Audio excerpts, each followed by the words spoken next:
Byte by Night, un jeu développé par Totally Not Secret Games, je dois vous parler d'à quel point je suis tombé amoureux de cette masterclass de jeu. C'est un jeu d'horreur asymétrique de survie, en gros des survivants contre des tueurs. Il est comme tant d'autres jeux sur la plateforme, mais laissez-moi vous parler de pourquoi ce jeu se démarque autant des autres alors qu'il vient tout juste de sortir. Vous avez dû le voir dans la miniature, c'est un jeu pas seulement inspiré par la fameuse franchise Five Nights at Freddy, mais en directe collaboration avec le créateur du jeu, Scott Cawthon. Donc on peut dire entre grosses guillemets que c'est un jeu officiel FNAF, même s'il décide simplement de ce que les développeurs ont le droit d'ajouter ou non. Maintenant parlons du jeu en lui-même. Vous l'avez probablement remarqué dès le début, le style artistique du jeu. Contrairement à ses concurrents qui optent pour un style rétro simpliste, les développeurs poussent le moteur de Roblox au max et essayent de faire un réalisme à couper le souffle. On peut très bien parler des modèles des tueurs qui sont juste sublimes.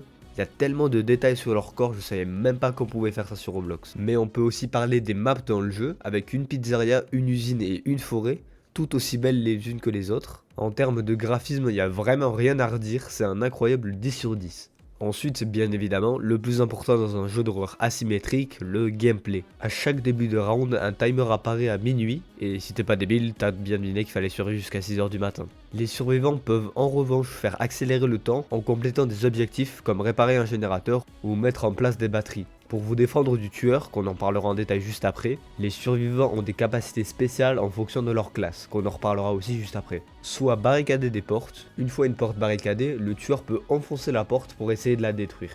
Si la barre de force est en dessous d'environ 60%, le tueur détruira la porte et vous étourdira pendant à peu près une seconde, ce qui laisse autant au tueur de vous attaquer. En revanche, si la barre est au-dessus de 60%, cela remettra votre force à 0 et il faudra garder votre souris dans le cercle. Vous pouvez aussi lâcher la porte, ce qui peut forcer le tueur à frapper dans le vide et gagner du temps.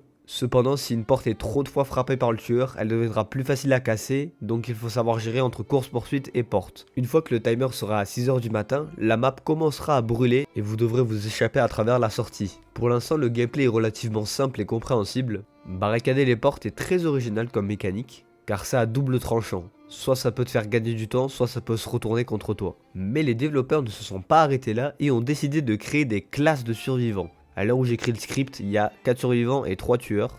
Et les détails que je vais vous donner sur les dégâts et autres stats ne seront pas 100% vrais, car les développeurs changent constamment les stats de classe. Vous pouvez aller directement dans les menus du jeu si vous voulez voir les données exactes. Pour les survivants, nous avons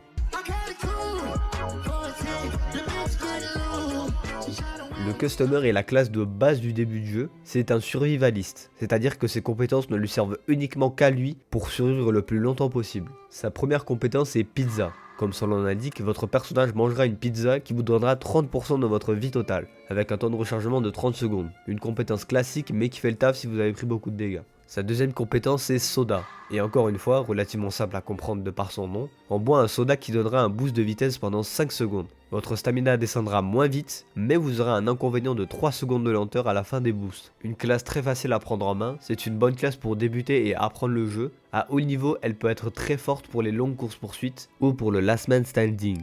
Un événement qui se produit quand il ne reste plus qu'un seul survivant en vie, et le timer tombe directement à 5h du matin. Cette classe n'aide en aucun cas les autres survivants, donc le mieux que vous puissiez faire c'est de distraire le tueur ou de compléter les objectifs.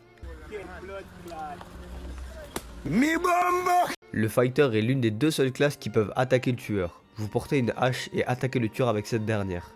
Votre première compétence est Swing.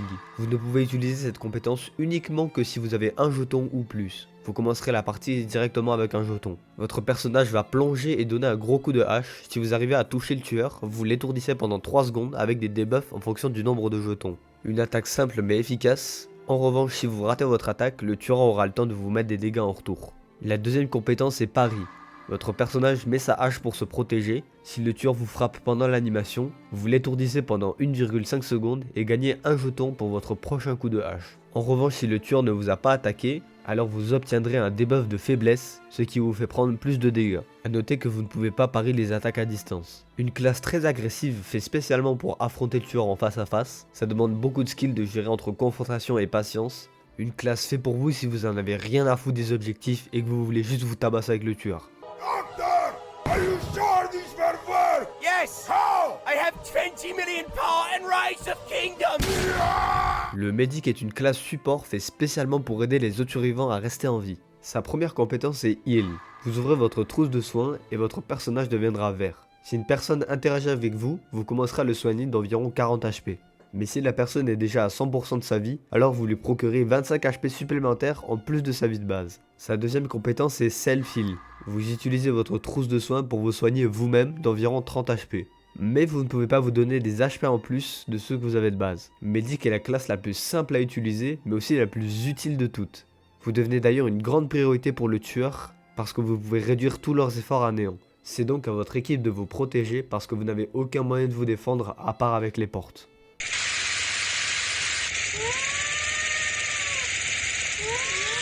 Le Security Guard est une classe qui offre support et engagement contre le tueur. C'est selon moi la plus difficile à maîtriser à cause de sa première compétence, Taser.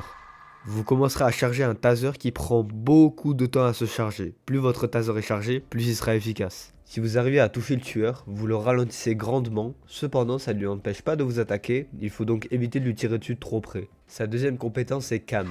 Vous pouvez regarder à travers les caméras de la map pour gagner des informations. Quand vous ouvrez votre moniteur, la caméra choisie sera toujours la plus proche du tueur. Vous pouvez par la même occasion cliquer sur le tueur pour révéler son aura pendant 5 secondes à tous les survivants de la partie. Ce qui peut être très utile pour les médics qui soignent les autres survivants et prendre moins de risques. Cette classe est surtout utile pour aider les autres survivants à rester vigilants sur le tueur. Son taser n'est pas spécialement fort car il prend énormément de temps à se charger. Et un taser pas chargé peut être plus dangereux pour vous que pour le tueur. La meilleure technique est donc d'attendre dans un coin, puis tirer le plus tard possible pour maximiser le ralentissement. Les classes dans ce jeu sont relativement rafraîchissantes comparées à la plupart des autres jeux, à l'exception du Customer qui est vraiment le perso de base de tous les jeux. Maintenant passons à la partie la plus intéressante du jeu, les tueurs. Pour notre premier, nous avons le GOAT.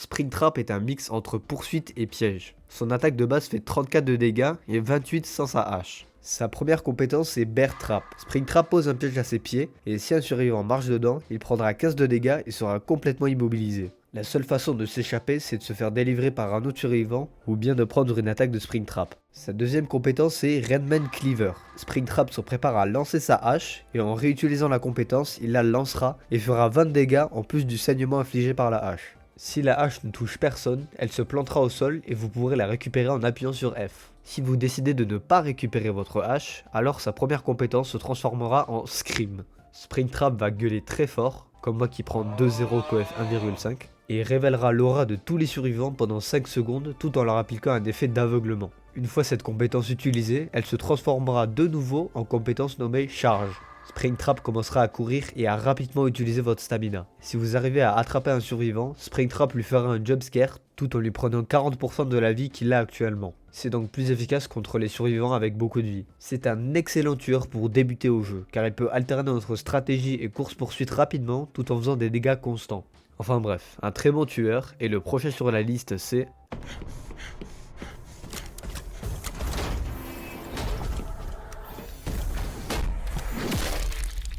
Mimic est un tueur très polyvalent, qui est très bon si vous savez alterner entre ces différents modes. Vous aurez compris, il faut savoir bien le jouer pour gagner des parties avec.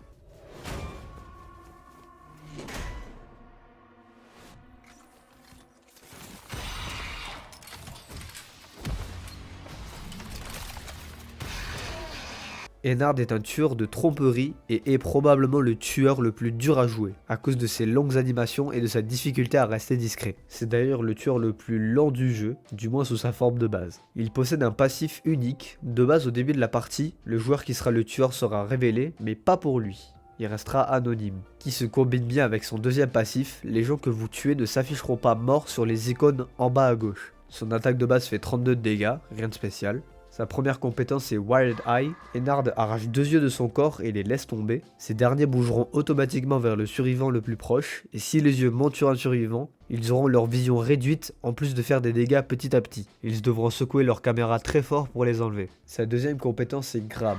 Ennard lance des câbles devant lui, et s'il touche un survivant, ça le ramène directement à lui. Cette compétence ne fait aucun dégât, mais son temps de rechargement est très petit, donc ça va. Sa troisième compétence est Skin Stealer. Vous pouvez choisir de vous transformer en votre propre personnage ou bien de vous transformer en survivant que vous avez déjà tué. Ce qui est très pratique avec son deuxième passif de ne pas savoir qui est mort. Sous cette forme humaine entre guillemets, il débloque deux nouvelles compétences. La première nommée Stab, vous commencerez à foncer tout droit et si vous attrapez un survivant, vous lui ferez 38 de dégâts. Sa deuxième compétence est Explode. Ennard explose littéralement du corps pour reprendre sa forme originelle, tout en faisant 25 de dégâts à ceux qui sont aux alentours. C'est un tueur qui est extrêmement difficile à prendre en main, surtout à cause de la longue animation de 3 heures pour se transformer en humain, genre vraiment c'est tarpin long. Mais entre de bonnes mains, c'est probablement le tueur avec le plus de potentiel. Bite by Night est selon moi actuellement le meilleur jeu asymétrique de Roblox. Forsaken, Die of Death, Violent District ou encore Outcome Memories sont tous de bons jeux mais ont de grandes lacunes sur certains points. Je ne dis en aucun cas que Bite by Night est parfait, le système de barricade est parfois buggé ce qui peut renier ta partie, ou bien certaines maps qui ont beaucoup trop de cul-de-sac, ce qui avantage grandement les tueurs. Mais il faut avouer que pour un jeu qui est sorti il y a même pas une semaine, le jeu est très fun à jouer, surtout entre potes. Oh, tu parles. Fils de pute. J'en étais sûr. Et que j'attends beaucoup pour le futur de ce jeu. Sur ce, c'était Hippoer et je vous dis à la prochaine.